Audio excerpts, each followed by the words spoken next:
श्री कृष्ण जी ने यहाँ तक सोचा था कि मैं ऐसा कोई निर्णय ले लूँ, शायद ये ढीले पड़ जा पांडव और इनको ले जाऊँ, वहाँ मेरे पास रह लेंगे, रोटी तो खानी है उन्हें।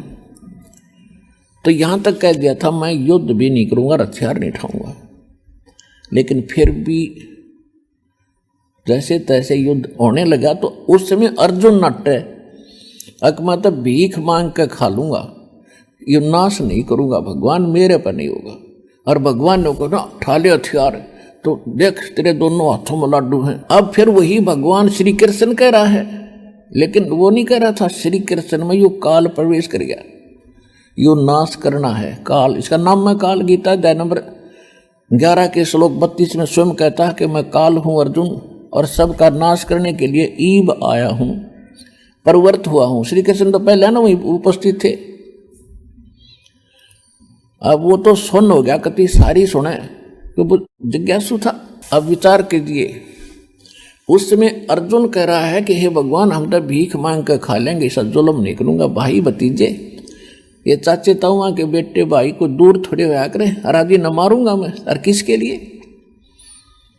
लेकिन फिर क्या कहता है दूसरे अध्याय के 37वें श्लोक में कि अर्जुन तेरे दोनों हाथों में लड्डू है, यदि मर गया युद्ध में तो स्वर्ग में जाएगा, और यदि विजयी हो गया तो पृथ्वी का राज भोगेगा। और अर्जुन तो लाभ हानि को त्याग कर निष्काम भाव से युद्ध कर ले, तुझे पाप नहीं लगेंगे। अब अर्जुन नहीं मान रहा था, उसके गले या बात उतरा नहीं थी। उसने भगवान को अध्यात्म ज्ञान में उलझा दिया कि शायद इसकी बुद्धि बदल जाए, वो मेरे को इतना प्रेरित कर रहा है। ये फिर पूछने लगा भगवान है फलाना कैसे होगा, वो तत्ब्रह्म कौन है। यानी 17वें 18वें अध्याय तक पहुंच गया कहता कहता। जब उसने 11वें अध्याय में अपना विराट रूप दिखाया और कहा ये है मेरा असली रूप, अर्जुन जैसे योद्धा कांपन लग गए उसके रूप ने देख के। तो खाक भगवान जिसके रूप तो डर लग गए, वो तो काला था और काल ने पूजा करते हम। लास्ट में अर्जुन ने डरते ने हाँ भर दी, समझ गया इसके उद्देश्य को। वो तो श्री कृष्ण ही मान रहा था कि श्री कृष्ण युद्ध करवाना चाहे है, और मन ने मना कर दिया, इसने फिर वो रूप दिखा दिया, मेरा तो हार्ट अटैक हो जाएगा। तो डरते न हाँ भर ली, महाराज मैंने सारी बात समझ ली और आप जो कहोगे वो ही करूँगा। ठालिया लठ हो गया नाश। महाभारत का युद्ध समाप्त हुआ, कौरवों की हार हुई, पांडव विजयी हो गए। युधिष्ठिर राजगद्दी पर बैठा दिया और ठाठ से वो राज करने लगे। कुछ दिन के बाद युधिष्ठिर राजा को ऐसे भयंकर स्वप्न आने लगे, वो प्रेत बाधा से पीड़ित हो गया। युद्ध में मारे गए जितने भी सैनिक थे वो दिखाई दें, कटे हुए सिर, और घर में घुसते हुए हाहाकार मच रही है, और जैसे औरतें चूड़ियाँ फोड़ रही हैं कि राजा तुमने हमारे पतियों की खून पी लिया, वो राज कर रहे हो। अब वो बैठ जाता था, आंखें फटी फटी रहती थी जैसे प्रेत बाधा से व्यक्ति होता है। खाना पीना छूट गया। कई दिन के बाद द्रौपदी ने बताया कि आपका भाई अन्य पांडवों को ना रात को सोता है, सारी रात बैठकर ऐसे देखता रहता है, इसको क्या टेंशन है पूछो। तो सभी भाइयों ने मिलकर उससे प्रार्थना की, तो वो टाल जाता था, नहीं ऐसा कोई बात नहीं, ऐसी कोई बात नहीं। क्योंकि पहले ऐसे व्यक्ति होते थे, वो चाहते थे कि मेरे दुख में कोई और दुखी ना हो, मैं हो लूँ जितना होना है। लेकिन फिर भी उन्होंने ज़्यादा आग्रह किया तो उन्होंने बताना पड़ गया कि मुझे ऐसा लग रहा है जैसे अपने घर में सिर कटे हुए धड़ ऐसे चले हुए आ रहे हैं और हाहाकार मच रही है और मेरा दिल कांपने लग जाता है। औरतें चूड़ियाँ फोड़ती मुझे नजर आ रही है। अब श्री कृष्ण जी इन पांडवों के धार्मिक गुरु भी थे, तो कोई भी दिक्कत आती है अपने धार्मिक गुरु के पास ही जाकर उसका समाधान किया जाता है। तो पांचों पांडव रथ लेकर और पहुंच गए द्वारका में। श्री कृष्ण जी से कारण जानना चाहा। श्री कृष्ण जी से पूछा कि ऐसे ऐसे हमारे भैया को ये तकलीफ है, ये दुख है, इसका कारण तथा समाधान बताइयो भगवान। श्री कृष्ण जी ने कहा कि तुमने जो महाभारत में बंधुघात किया, अपने कुल के लोग मारे और साथ में कितनी सेना मर गई, जिस कारण से आपको ये बाधा, ये पाप कर्म दुखी कर रहा है।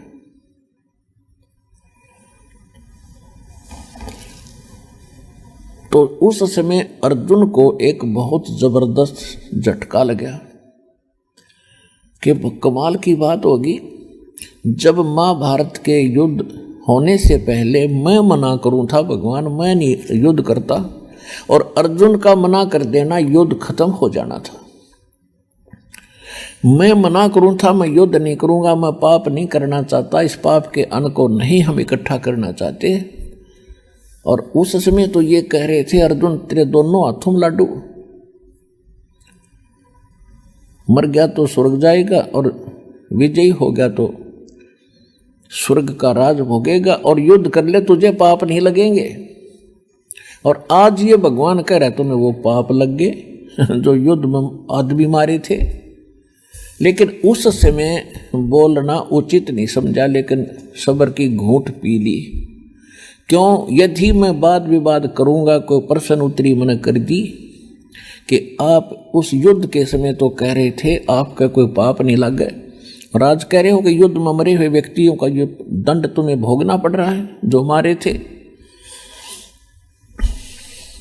इसलिए उसने ये सोच विचार करके कि यदि मैंने वाद विवाद कर दिया, और जो श्री कृष्ण जी ने समाधान बताया था वो ये बताया था कि एक अश्वमेघ यज्ञ करो, और उस यज्ञ में पूरी पृथ्वी के भगत ब्राह्मण ऋषि देवता स्वर्गलोक के देवताओं को भी आमंत्रित करो, और सभी आवें, आपका अन्न खावें, आपका भंडारा खावें।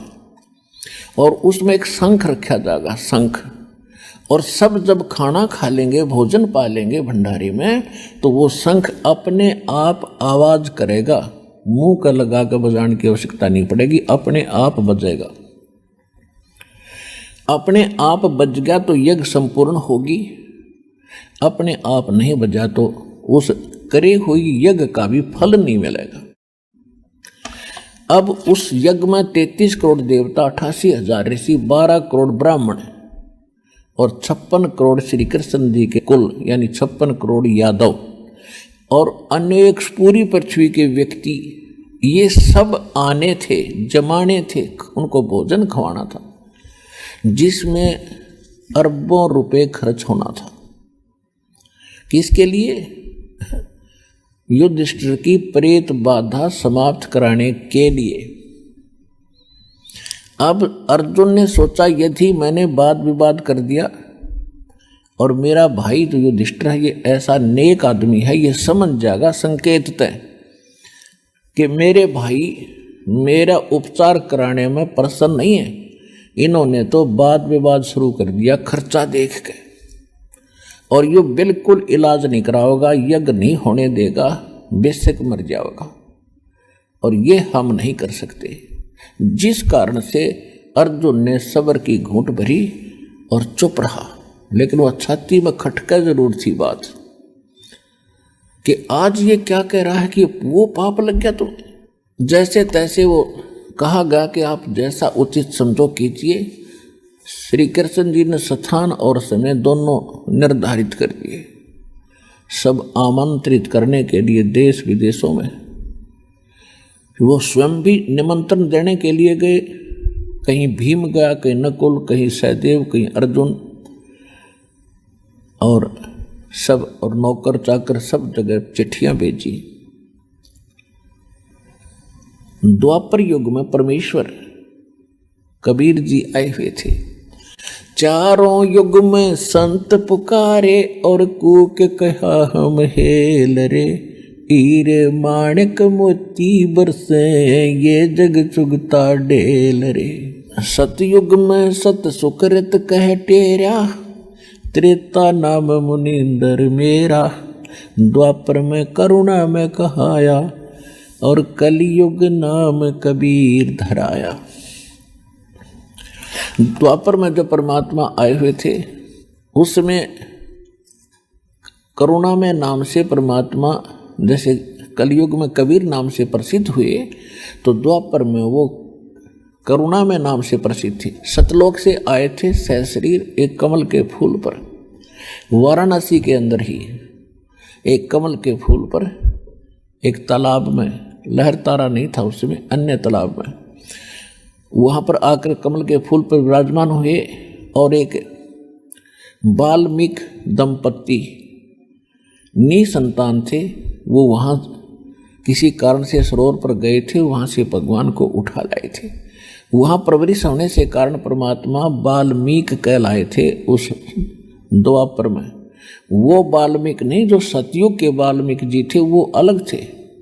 और ये उसके बाद तो वाल्मीकि कुल शुरू हुआ है उस ऋषि के बाद, तो उस कुल के अंदर फिर ये परमात्मा एक भिक्षु नाम के वाल्मीकि ने प्राप्त हुए थे। और गोदावरी उनकी मुँह बोली माता का नाम था। और उसी वाल्मीकि परिवार का यानी उसी मोहल्ले में एक सुदर्शन नाम का वाल्मीकि लड़का था। वो परमात्मा के विचारों से गढ़ा प्रभावित हुआ था। उसकी माता पिता ने भी खूब विरोध किया था पर वो मान्या नहीं। तो परमात्मा की उस ज्ञान से परिचित हुआ, परमेश्वर उनको सचखंड लेकर गए, फिर वापस छोड़ा। तो सुदर्शन का यह बात पक्की दस्तगी थी कि ये करुणा में को नहीं तो भगवान है। उसके बाद पूरी दृढ़ता से उनके द्वारा बताई गई भक्ति कर रहा था।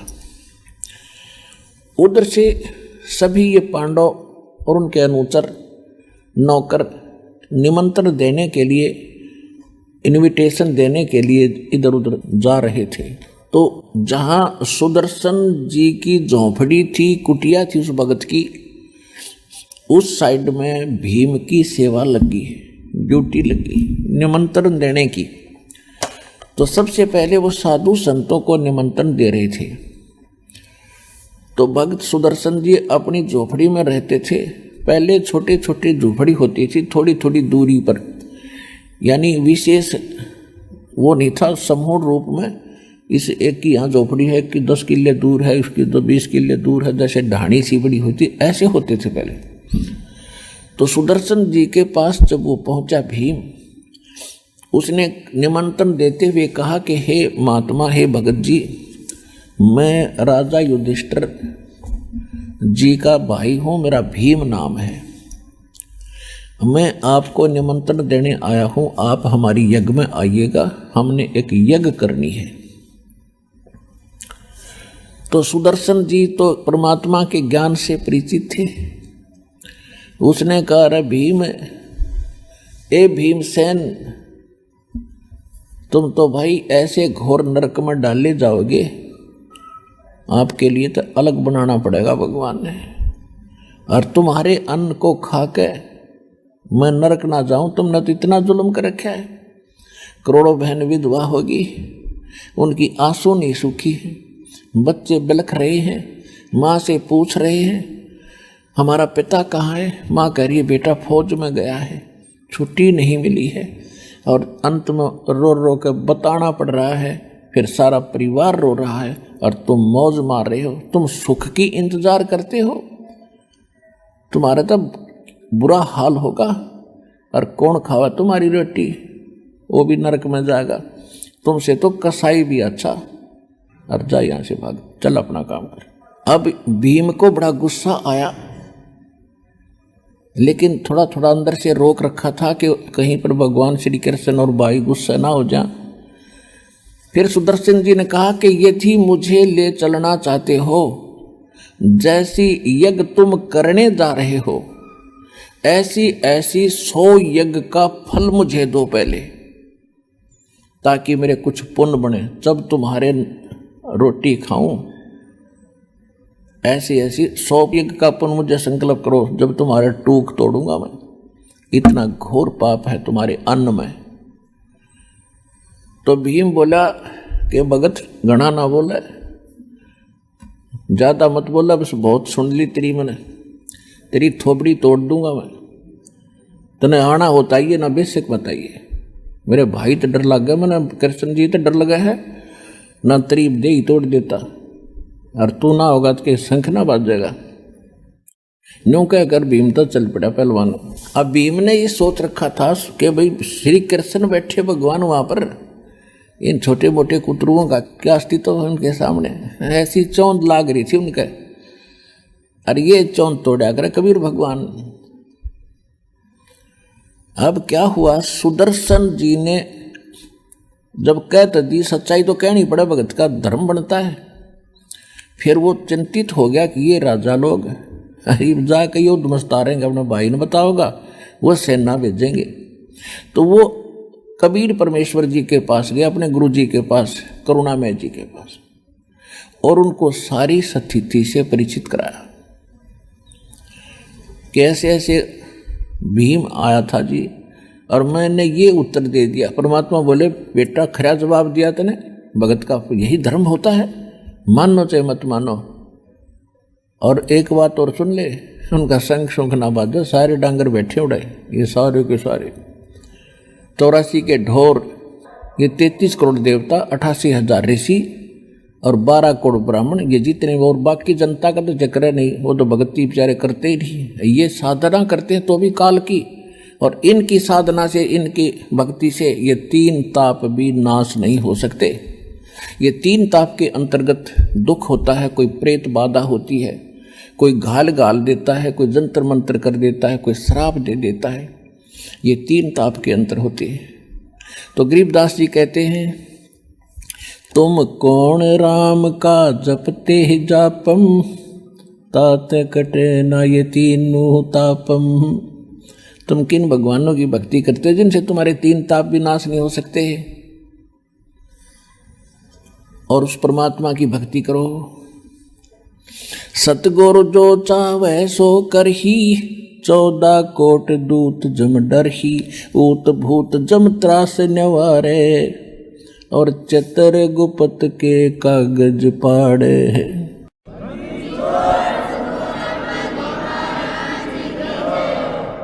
अब क्या हुआ, निर्धारित समय पर स्वर्ग से 33 करोड़ देवता, 88,000 ऋषि, 12 करोड़ ब्राह्मण, जिन्होंने 4 वेद कंठस्थ गोट रखे थे, कंठस्थ याद थे, और बाकी 56 करोड़ यादव क्योंकि रिश्तेदार थे श्री कृष्ण पांडवों के, तो और भी बहुत से जनता के जन भी बहुत सारे आमंत्रित थे। और एक शंख रख दिया अलग से, एक अलग से स्टेज बनाकर, एक स्थान बनाकर न्यारा, और शंख रख दिया एक सुसज्जित स्थान पर। सब ने भोजन खा लिया, और शंख ने टस से मस आवाज नहीं करी।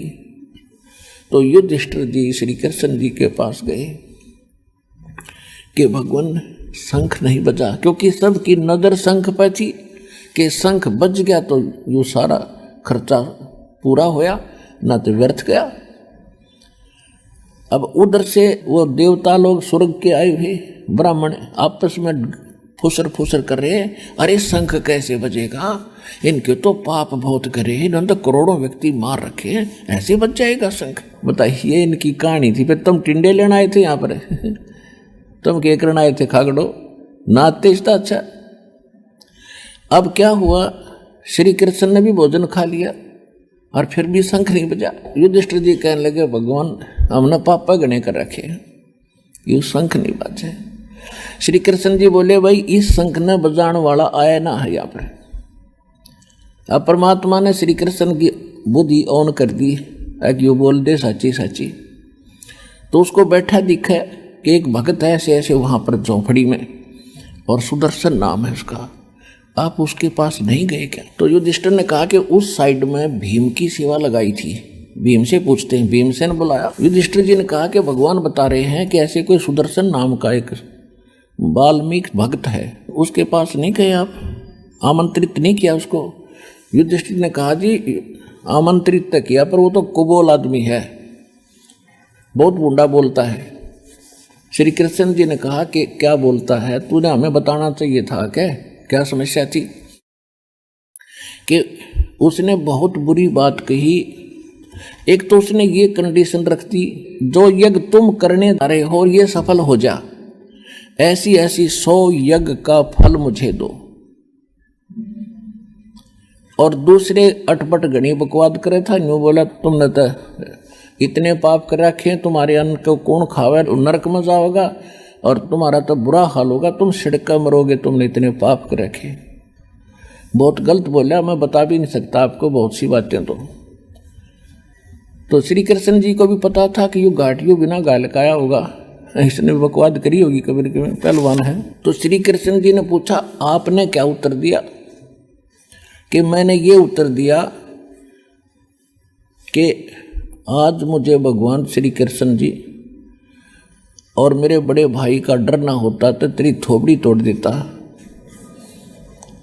श्री कृष्ण जी बोले भले आदमी है, ऐसा भयंकर रोग तुम्हारे और बकवाद नो की नो बरी। साधु संतों भक्तों के साथ बकवाद नहीं करा करते, संत के साथ ऐसा दुर्व्यवहार करके तूने तो और पाप कमा लिए, इकट्ठे कर लिए। और फिर युधिष्ठिर कहने लगा भगवान अब इतने महापुरुष यहाँ बैठे हैं, ऋषि महर्षि हैं, और ब्रह्मा विष्णु महेश तक आ रहे थे गुप्त रूप में, वहाँ पर कृष्ण बैठा था, वह दोनों और आ रहे थे गुप्त रूप में। तो कहने लगा कि हे भगवान ये ऐसे महापुरुष बैठे, इनसे भोजन खाने से शंख नहीं बजा। परमात्मा लीला कर रहे थे, श्री कृष्ण में प्रेरणा दी। श्री कृष्ण जी ने ऐसे हाथ कर दिया उस सारे सभा में जितने बैठे थे, ने बोला ईब देख जानते। अब उसमें क्या देखा, उनके अलग अलग आसन बिछे हुए थे, उन पर कोई तो मोर बना बैठा, कोई गधा खड़ा खड़ा हुट हुट कर रहा, कोई सांप बनकर नू लपर लपर जीव करे। युधिष्ठिर ने तो आंखें बंद कर ली कि हे भगवान या लीला बंद करो, मैं नहीं देख सकता इनकी हालत। श्री कृष्ण जी बोले या लीला को ना, इनकी असलियत है, अगले जन्म में ये बनेंगे। आज ये महात्मा दिखे तुमने। और सूक्ष्म वेद में भी कहा है 3300 पर तलब है, कोई बकरा कोई बोक, ये 33 करोड़ देवता भी कोई बकरा कोई गधा कोई कुत्ता बनेगा, इनके ऊपर भी ये कर्म की मार ज्यों की त्यों बनी हुई। सुर नर मुनि जन 33 करोड़ी, बंधे सभी काल की डोरी। तुम कौन राम का जपते जापम, तात कटे न यति नुह तापम। युधिष्ठिर कहने लगा भगवान ये हालत होगी इनकी? हाँ ये हालत होगी भाई, मैं तो जो इनका भविष्य है वो दिखा रहा हूं, ये लिखा है इनके इतिहास में भविष्य। तब युधिष्ठिर जी ने पूछा कि हे भगवान फिर ऐसा कौन है कि बताने लग रहा। मैं भीम से कहा कि रथ जोड़ और वहीं चलो, रथ तैयार करो और सारे 500 पांडव आधीन होकर नतमस्तक हो जाओ, ना तो तुम्हारा भट्ठा बैठ गया। अब मरता क्या नहीं करता, 500 पांडव छठे भगवान कृष्ण सारथी बन के, क्योंकि उनके रिश्तेदार थे, साले थे, वो सेवाइया भी गेल कराया करते उनकी, लेकर श्री कृष्ण बैठा कर उन 500 ने और सुदर्शन जी की झोंपड़ी से कम 4 किलोमीटर दूर, 1 योजन दूर, 10-12 किलोमीटर दूर रथ से नीचे उतर लिए और रथ पीछे पीछे आ रहा है। वो 500 पैदल और जूते धर दिए रथ में नंगे पैरों। अब उस दिन क्या देखा, परमात्मा ने सुदर्शन जी के मन में ऐसी प्रेरणा कर दी। कबीर परमात्मा ने कहा था करुणा में जी ने कि सुदर्शन उनका शंख ना बजा भाई, यज्ञ पूरी ना हो, वह फेर आओगे तेरे पास। अब सुदर्शन जी ने सोचा भाई जुल्म होगा, उनका भोजन खान जाना पड़ेगा, मेरी तो मुश्किल से कमाई बना है, या उड़ा बटेगी, ना जाऊंगा तो घनी प्रार्थना करेंगे राजा होगा, जाना पड़ भी सकता है। तो उसने तो घर त्याग दिया, 15-20 दिन का टूर प्रोग्राम बनाकर निकल गया कि तो दूर पहाड़ियां में। उधर से परमात्मा कहते हैं 100 छल छिद्र मैं करूं अपने जन के काज। सुदर्शन रूप बनाकर अपने चेले का और बैठ गया झोपड़ी में आकर परमात्मा। अब ये अध्यात्म जो मार्ग है इसको समझना बालकों का खेल नहीं है। समर्थ की रजा हो, कोई दास पात्र हो, तब यह बुद्धि काम करे सच्चाई को ऊपर लाने के लिए। अब अध्यात्म मार्ग में एक ऐसा सिस्टम है कि सामने वाला, अगर सामने वाले में शक्ति भक्ति की ज़्यादा है तो अपने आप नीचा हो जाएगा। ये बस की बात नहीं। वो पांचों पांडव छठे श्री कृष्ण भगवान आ रहे थे सामने, और जो ही निकट आए परमात्मा झोपड़ी में बैठे सुपच रूप धार गए, सुदर्शन का रूप बना। श्री कृष्ण जी ने मुकुट समेत प्रणाम किया। अब जब श्री कृष्ण दंडवत कर रहे हैं, युधिष्ठिर का के व्यवती ना दंडवत करें, तो पांचों के पांचों वह दंडवत प्रणाम करें डम्बा लेट के। और पुण्यात्माओं, जब तक जीव अधीन नहीं होगा तब तक भगवान कृपा नहीं बख्शेगा।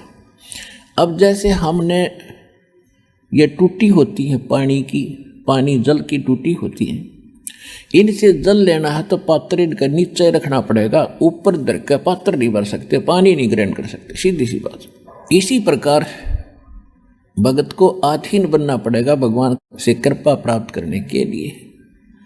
आधीनी के पास है ये पूर्ण ब्रह्म दयाल, मान बढ़ाई मारियो बाई बेअदबी सिर काल। अब क्या बताते हैं?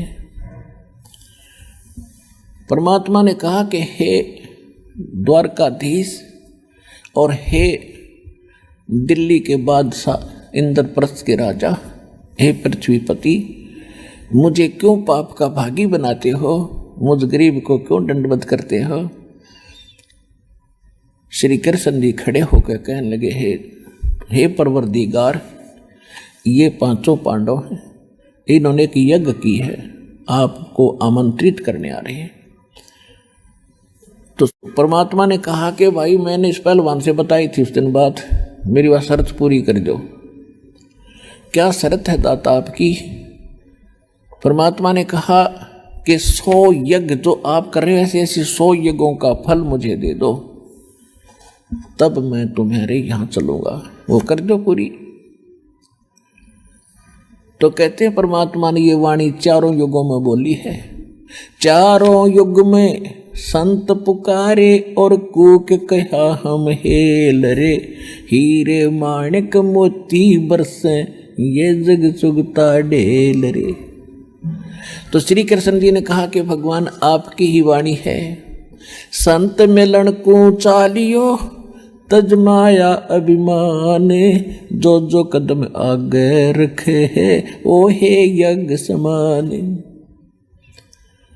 पुणात्माओं, जहाँ से भी आप चलते हो, कितनी भी दूर से, और यहाँ से वहाँ तक, चाहे ट्रेन में आते हो चाहे जहाज में आते हो, आपको यहाँ आने का जितने कदम बनते हैं वहाँ से यहाँ तक उतने यज्ञों जितना पुण्य उस प्राणी को मिलता जो सतलोक आश्रम वाला में इस दास के दर्शनार्थ आता है।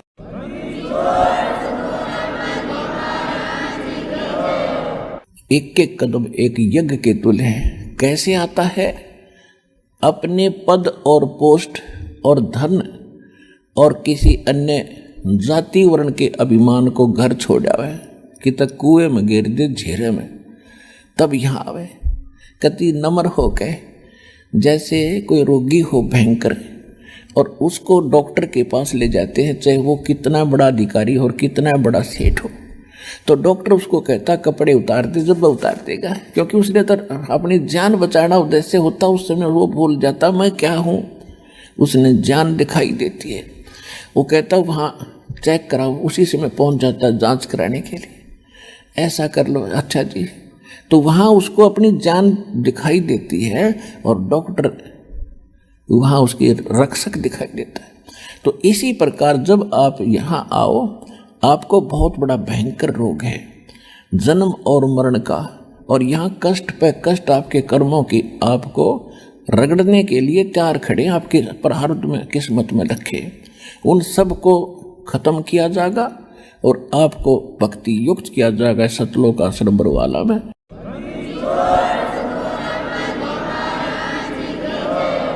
तो श्री कृष्ण जी ने कहा कि भगवान आपकी वाणी है कि संत मिलन को चालिए तजमाया अभिमान, और जो जो कदम आगे रखे ओ है यज्ञ समान। हम वहाँ से चलकर आए इंद्रप्रस्थ से, और परमात्मा यहाँ तक जितने हमारे कदम रखे हैं आपकी वाणी अनुसार ये यज्ञ बन गए। और आज आप देख सकते हो इनमें कोई अभिमान नहीं, और आप दास को जानते हो मेरे मत को अभिमान की नाम की चीज नहीं, क्योंकि श्री विष्णु जी का भृगु ऋषि ने लात मार दी थी तो भी विष्णु जी ने कहा था ऋषि जी तेरा चोट तो नहीं लगी। तो इतने नम्र हैं भगवान श्री विष्णु जी अर्थात श्री कृष्ण जी। और ये पांचों पांडव आज इनकी स्थिति क्या अपरिचित हो, इनको धरती छोटी सी दिखाई देती है। आज ये हालत है इनकी। आज इनमें कोई अभिमान नहीं, जो उस दिन भीम में वजन था पूछ लो इनसे। ये कति विनम्र होकर और अपनी इज्जत बचाने के लिए, जान बचाने के लिए आपके दरबार में आए हैं। और यहाँ से वहाँ तक आने के जितने कदम रखे दाता, आपके वचनानुसार, आपके विधान अनुसार ये यज्ञ बन गए। हे उनमें से रख लो दाता जितने आपने रखने, बाकी हम दीनों की झोली में डाल दो। कहते साधु भूखा भाव का धन का भूखा ना। ने बोला चल कृष्ण चलते हैं। परमात्मा कह रहे थे मैं तुम्हारी अंदर की झांकना चाहूँ था, तुम कितनी इच्छा है तुम्हारी मुझे वहां ले जाने के लिए, और इतनी तड़फ बिना संत काम करे कोई नहीं, उनका वरदान भी। फिर भीम बकवाद करे था उस समय जब आमंत्रित करने गया था, जब सुदर्शन जी ने ये कहा था कि तुमने जब तक भीम उछल उछल कर मार दिए वह सैनिक अरे भोगो अपने ने, तो भीम क्या कह रहा था कि कोई नाच और गा का युद्ध नहीं जीता, एक का मारू था 20 मरे थे, ऐसी शक्ति है मेरे अंदर, नो बकवाद गढ़े था। परमात्मा उस समय जब वो आमंत्रित करने दोबारा गए श्री कृष्ण जी के साथ, तब परमेश्वर ने एक अपनी सुमरनी टांग रखी थी खूटी गए या माला जिसको समन करते हैं, और भीम से कहा कि पहलवान या मेरी सुमरनी दिए उतार कर चल, मैं चालूं तुम्हारे साथ में। भीम फट दे गया और उस खुट्टी पर तो वह माला उतारने लगा। इतना पहलवान था भीम, बताते हैं कि हाथी को पकड़कर इतनी तेजी से घुमा कर आसमान में फेंक देता था कि वो दिखना बंद हो जाता था। और उस समय उस पर वह माला ना उतरी और पसीना आ गया, नो देखो टेढ़ा टेढ़ा। परमात्मा बोले पहलवान छोड़ दे, आप पर उतरेगी। और न्यों कराया था दत्ता ने, वो अपने आप उतरेगा, हाथ में आएगी।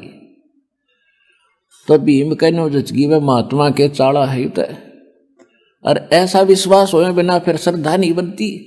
न्यो बिग्गी बिल्ली की तरह खड़ा होगा वो पहलवान, न्यो खड़ा वहां पर।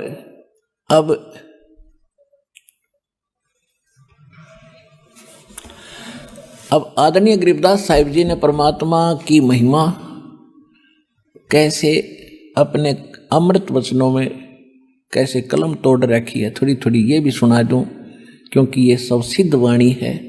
उस परमात्मा का दिया हुआ गरीबदास में फीड किया हुआ ज्ञान उन्होंने ज्यों का त्यों बोला है। और इस वाणी को अधिकारी के वचनों से सुनोगे तो पूरा असर होगा। ये दास है आज ये अधिकारी से अमर कथा को सुनाने, पढ़ने और पढ़ाने का।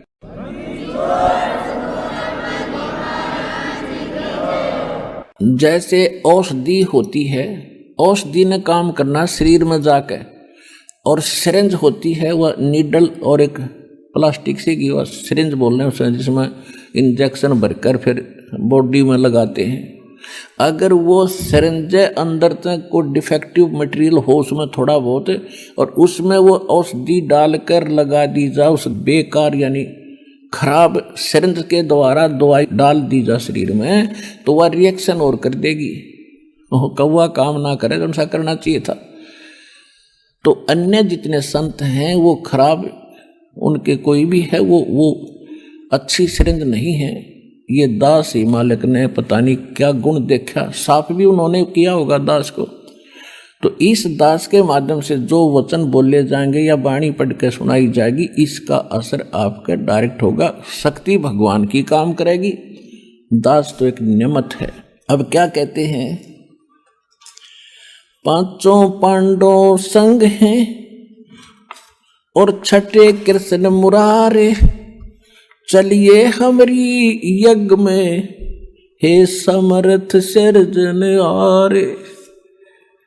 अब श्री कृष्ण के बस की बात नहीं था, उस समर्थ शक्ति के सामने क्या बोल रहा है। ये जीव के बस की नहीं बात। नानक साहिब जी कहते हैं वो समर्थ, वो परमात्मा कबीर करतार, वो जमे चाहिदा ऐसे बुलाईदा वो जैसे चाहता है नहीं बुलवावा अगले पे, और सच्चाई बुलवा रहे हैं। पांचों पांडव संग हैं और छठे कृष्ण मुरारे, चलिए हमरी यज्ञ में हे समर्थ सिरजनहार। पांडव यज्ञ असमेघ में परमेश्वर किया पियान, पांचों पांडव संग चले और छठे यहाँ के भगवान। पांचों पांडव यज्ञ असमेघ में वहां वाल्मीकि की दे, शंख पचायन बजा दिया वहां रख्या नहीं संदेह। सुपच रूप धर आया स्वयं सतगुरु पुरुष कबीर, तीन लोक की मेदनी वहां सुर नर मुनि जन भीड़। अब थोड़ी सी मौखिक बता के फिर सुनाऊंगा जब घना बढ़िया आपका इसका ज्ञान समझ में आओगा रहस्य। अब क्या हुआ, रथ में बैठ के परमेश्वर को साथ लेकर पांचों पांडव छठे कृष्ण जी और यज्ञ में पहुंच गए जहां वो बैठे थे ऋषि, और यज्ञ वो होना था। तो जो ही मंडप में परमात्मा ने प्रवेश किया, कबीर जी ने, उनकी कैसी वेशभूषा थी, बाल बढ़े हुए और मैले से कुचले से कपड़े, टूटे से जूते, धोती भी आधी सी बांध रखी, और जैसे ग्रामीण और गरीब निर्धन व्यक्ति बिल्कुल जैसे रहते हैं ऐसी स्थिति में। और जब वो जा रहे हैं आगे आगे, पीछे पीछे कृष्ण जी सारे, तो सारे बैठे थे ना वो जितने ऋषि मुनि महामंडलेश्वर ब्राह्मण, सारे अपना कपड़ा मुंह पर धर के और अंदर अंदर हंसे, ये लाए हैं इसने बजा होगा शंख, ये बजा होगा शंख इसने। अब श्री कृष्ण जी ने द्रौपदी से कहा कि बहन द्रौपदी, ये महात्मा आए हैं और भोजन बना दे बढ़िया सा, खाना खाओगे जब तुम्हारा यज्ञ संपूर्ण होगा। अब कति गले में अड़ रही थी, इनका तो फांसी और मुश्किल हो रही थी कि इतना खर्चा हो लिया बात जो की। तो द्रौपदी ने किसी नौकर से नहीं भोजन बनाने दिया कि भोजन में कोई चूक रह जा और संत जी भगत जी खुश ना हो। अपने हाथों रोटी बनाई, कचौड़ी पकौड़ी दही बड़े खीर हलवा गाजर पाक सारा बना के और सजा के वो थाल में न्यारी न्यारी कटोरियों में, और सुदर्शन जी के आगे रख दिया कि महाराज जी भोजन पाओ। अब परमात्मा ने एक शिक्षा देनी थी। वो सुदर्शन जी जो थे वो इस बात के एक संयमी थे। वो क्या करते थे, वो केवल 5 ग्रास खाते थे, यानी 5 बार सारे दिन में जितना खाया गया 5 बार में, ऐसे 5 ग्रास में बस। उसके बाद वो अपना संयम रखते थे कि इससे ज्यादा नहीं खाना। उसी हिसाब से वो रोल उसी का कर रहे थे। पता था सबको कि 5 ग्रास करता था। परमात्मा फिर मीन में एक नहीं छोड़ दे। उन्होंने क्या किया, सभी खीर हलवा कचौरी पकौड़ी दही बड़े दाल सब्जी सारी थोड़ी थोड़ी सी लेकर और थाली में डाल ली, कटोरी बाहर धर दी, और फिर उनको लगे मिलाने, ये दिखाने के लिए कि आज तैयो मन नारे नारे चटपटे भोजन करके तड़का फिर मांगेगा फिर जीभ खराब होगी। वो इकट्ठे कर लिए।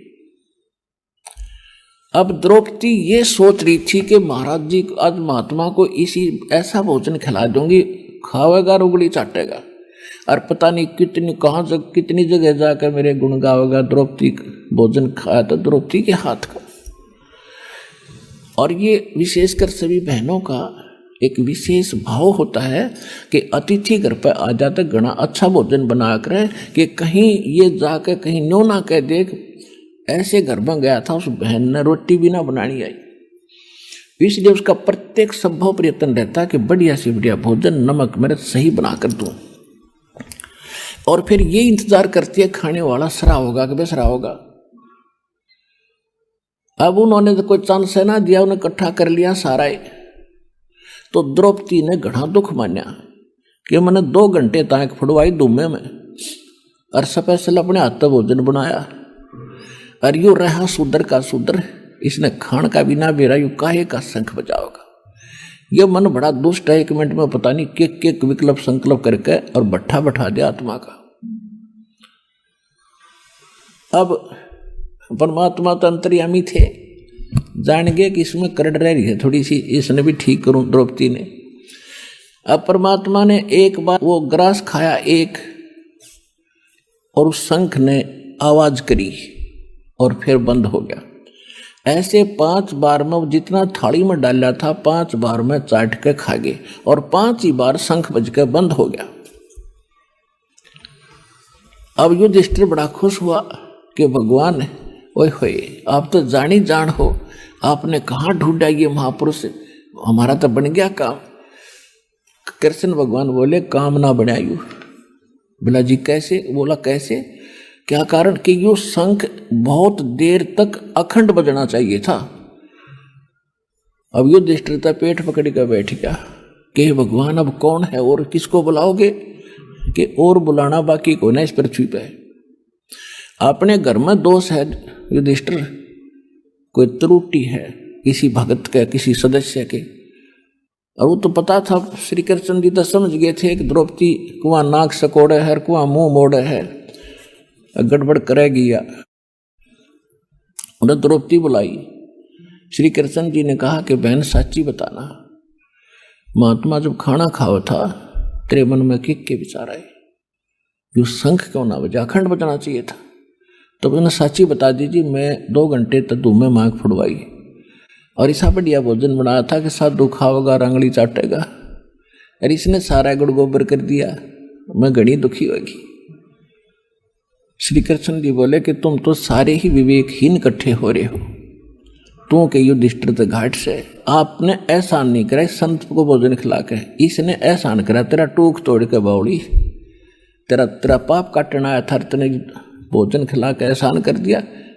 आपका फर्ज था पूरा किया, बहुत बढ़िया भोजन बनाया, आप अगले की मर्जी कैसे ही खावे, अरे इसमें दोष निकाल रही है, ये तो काम बिगाड़ दिया सारा तने, जिस कारण से शंख नहीं बजाई हो। और ये भी दिखा दिया कि और तो सब ने जीम लिया, श्री कृष्ण भी भोजन खा चुके थे, टस से मस नहीं हुआ था, और इसने 5 बार खाया 5 बार। ये भी दिखा दिया कि समर्थ है, कोई कच्चा काम नहीं है।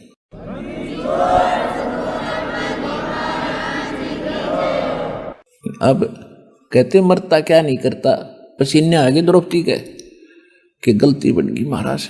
परमात्मा बोले माफी मांग, महापुरुष है, और इसके चरण धो के पीतन के बाल्मीक दिखाई दे हरिजन सा, इसके एक बाल के बराबर 3 लोक नहीं है, इतनी समर्थ शक्ति है। श्री कृष्ण जी तो सामने दिखे थे, भक्ति युक्त परमात्मा थे खुद वे थे। अब मरता क्या नहीं करता, द्रौपदी लाई प्रांत उठा कर बढ़िया, और उसमें लोटा लाई पानी का भर के, महाराज जी चरण धोऊंगी। अग धोले बेटी, दोनों पैर धर दिए प्रांत में परमात्मा ने, और द्रौपदी ने पैर धोए, उल्टा घाल के लोटे मर पीण लगी, आधा पी लिया। जब श्री कृष्ण जी बोले कि बेबे बहन मुझे भी दे दे आधा के, इसे महापुरुष का चरण अमृत कच मिल रहा है। धूल से भरे हुए चरण नो के नो दो के और गट गट पी गए। जो ही द्रौपदी ने और श्री कृष्ण ने वो चरणामृत लिया, शंख ने अखंड धुन करी, नो स्वर्ग तक वाणी सुनी। बोलो सतगुरुदेव।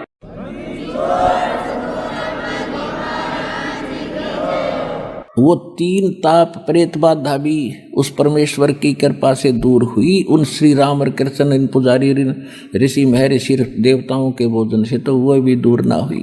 तुम कौन राम का जपते जापम, तात कटे ना ये तीनों तापम। सतगुरु जो चावे सो करही, 14 कोट दूत जम डरही। ऊत भूत जम त्रास निवारे, चित्रगुप्त के कागज पाड़े। ये वो परमात्मा कबीर साहब है, आपके कर्म के लेख का नाश कर दे। ऊत भूत जम त्रासों, यम के दूतों की त्रास से भी आपको बचावेगा, और अंत में आपके भाग्य में जो दुर्भाग्य लिखा हुआ है, पाप लिखे हुए, उस कागज को पाड़ देगा। करम भरम ब्रह्मंड के मैं पल में करहूं नेश, जिन हमरी दुहाई दी सो करो हमारे पेश। अपनात्मा उस शंख ने इतनी गजब की आवाज की, स्वर्ग तक उसकी लहर गई, काफी देर तक सन्नाटा उठ गया, पूरी पृथ्वी मीठी मीठी आवाज से भर गई।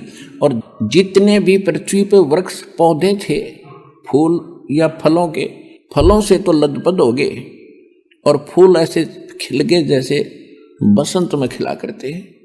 पूरी पृथ्वी पर फलों से लदपद और एक बहार आ गई उस परम पिता की कृपा से। अब आपको परमात्मा की वो वाणी सुनाते हैं, थोड़ी सी ईब गढ़ा आओगा आपने। पांचों पांडव संग हैं, छठे कृष्ण मुरारे, चलिए हमारी यज्ञ में समर्थ सिरजनहारे। पांचों पांडव यज्ञ अश्वमेघ में परमेश्वर किया पियाने, पियान मान प्रस्थान। और पांचों पांडव संग चले और छठे यहाँ के भगवान, सुपच रूप धर आइया वो सतगुरु पुरुष कबीर। तीन लोक की मेदनी वहाँ सुर नर मुनि जन भीड़, सुपच रूप धर आइया सब देवन का देव। कृष्ण चंद्र पग धोइया करी तास की सेव। 88 ऋषि जहां देवा 33 कोटे, शंख न बजा तास से वो रहे चरण में लोटे। जब परमात्मा से वो शंख बजा, जब सारे नतमस्तक हो रहे, उड़ा मुंदे पड़े, अब सचमुच ये तो भगवान था भाई, ये तो परम शक्ति आ गया, हमसे नहीं बन पाई बात। पंडित 12 करोड़ थे, 12 करोड़ ब्राह्मण थे, 33 करोड़ देवता, 88,000 ऋषि। 88 ऋषि जहां वो देवा 33 करोड़, शंख न बजा तास से वो रहे चरण में लोटे। पंडित 12 करोड़ थे और 84 शब्द, शंख न बजा तास से वो पिए मान का मद। उनसे शंख नहीं बजा 33 करोड़ देवता, 88,000 ऋषि, 84 शब्द, ये